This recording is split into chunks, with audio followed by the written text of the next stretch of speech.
عورتوں کے لیے قبرستان جانے کا کیا حکم ہے، محدثین اور علماء کی کیا آراء ہے، اور فی زمانہ بہتر کیا ہے عورتوں کے لیے جانا یا نہ جانا؟ سیدنا امام ترمذی رحمۃ اللہ تعالی علیہ جو ہمارے اجلہ محدثین میں سے ہیں ان کا قول پیش کرتا ہوں. جب یہ حدیث مبارکہ لائے کنت نہیتکم عن زیارت القبور اجازت والی، تو اس سے ایک باب پہلے یا بعد میں حضرت امام ترمذی رحمۃ اللہ علیہ نے سرکار دو عالم صلی اللہ علیہ وسلم کا یہ فرمان بھی ذکر فرمایا کہ اللہ لعنت فرماتا ہے ایسی خواتین کو جو بہت زیادہ قبروں کی زیارت کو جاتی ہیں. اچھا، ایک طرف یہ فرمان آ گیا، دوسری طرف فخر عالم صلی اللہ علیہ وبارک وسلم کی اجازت والی حدیث بھی آ گئی، فزوروہا، کہ اب زیارت کو جایا کرو.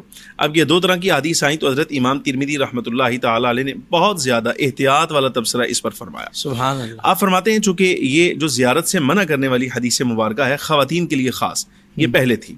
جب اجازت دی تو احوط بات یہی ہے، زیادہ احتیاط والی اور زیادہ بہتر جو سمجھ آتی ہے وہ یہ کہ سرکار دو عالم صلی اللہ علیہ وسلم نے جب اجازت دی ہے تو اس وقت اس اجازت میں خواتین بھی شامل تھیں. صحیح. اب جس وقت عمل کے اعتبار سے ہم دیکھتے ہیں تو حضرت ام المؤمنین سیدہ عائشہ صدیقہ کا عمل بھی ملتا ہے، حضرت بی بی صاحبہ سیدہ پاک فاطمہ زہرا سلام اللہ علیہا کا عمل وہ بھی ملتا ہے کہ آپ بھی زیارت قبور کے لیے گئی ہیں. تو اس کا مطلب یہ ہوا کہ فخر عالم صلی اللہ علیہ وسلم نے جب اجازت دی تھی تو اس وقت خواتین کے لیے بھی اجازت تھی. یہ معاملہ اپنی جگہ رہا.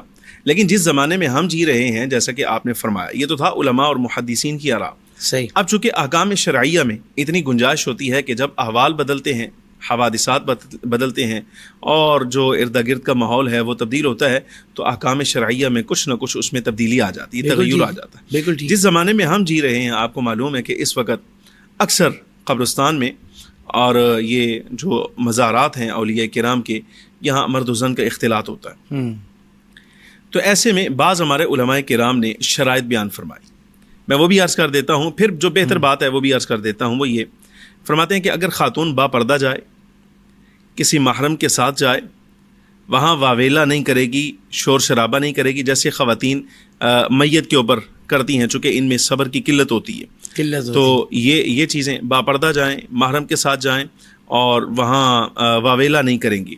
اور یہ ہے کہ مرد و زن کا وہاں اختلاط نہیں ہونا چاہیے. اگر یہ چار چیزیں پائی جائیں تو خواتین کو اجازت ہو سکتی ہے. لیکن پھر بھی اس کے باوجود یہی کہوں گا کہ خواتین کے لیے بہتر سے بہتر اور سب سے بھی زیادہ بہتر بات یہی ہے اپنے گھر میں رہیں، یہیں سے فاتحہ خوانی کریں اور یہیں سے ایصال ثواب کریں. یہ ماحول کی بھی بہتری اسی میں ہے اور عزت و آبرو بھی اسی میں ہے. اجازت اپنی جگہ رہی لیکن فی الحال عزت و آبرو جو ہے اس کا بھی خیال رکھنا چاہیے تاکہ دین حق اسلام پر کسی قسم کا حرف نہیں آنا چاہیے. بہتر یہ ہے کہ خواتین جو ہے وہ اپنے گھروں میں رہ کر ایصال کریں.